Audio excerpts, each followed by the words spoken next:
nabaday dhegaystayaal wax loo malaynayo bilowgii mid ka mid ah calaamadaha qiyaamaha ayaa ka soo ifbaxday webiga Furaad. dadka Soomaaliyeed intooda aan ka warqabin ayaanan jeclaysanay inaan la wadaagno.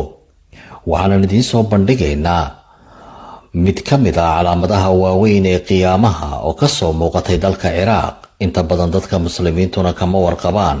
marka hore se like oo la wadaaga asxaabtaada una sii gudbi inta ugu badan ee aad u gudbin karto.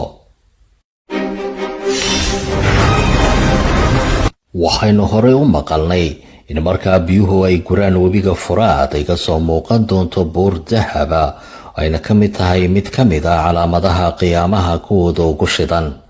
waxaana dadku marka ay maqlaan arrinkan ay ku soo qamaami doonaan webiga Furaad waxayna isku dilayaan dahabka. waxaana nebigu sallallahu alayhi wasallam inoo sheegay in lagu dili doono 99% dadka u soo qaraab taga buurtan dahabka sida ku xusan riwaayado badan. waxaana la sheegay in webiga Furaad hoostiisa ay ku duugan tahay buur dahaba oo marka ay soo muuqato ay ka mid tahay calaamadaha waaweyn ee qiyaamaha lagu garto.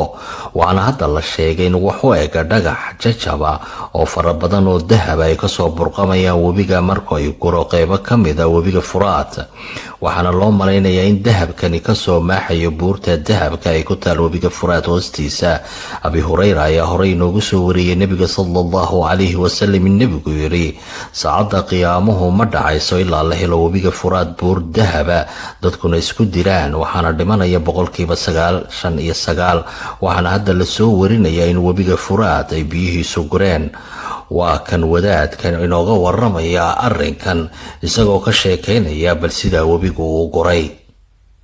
الآن أمام مشهد يقطع القلوب عندما نرى بأن الفرات قد انحسر أغلب مائه، وهذا مصداق ما أخبرنا به الحبيب المصطفى صلى الله تعالى عليه وسلم حينما قال: لا تقوم الساعة حتى ينحسر الفرات على جبل من ذهب يقتتل عليه كل 100 لا ينجو منهم إلا واحدا.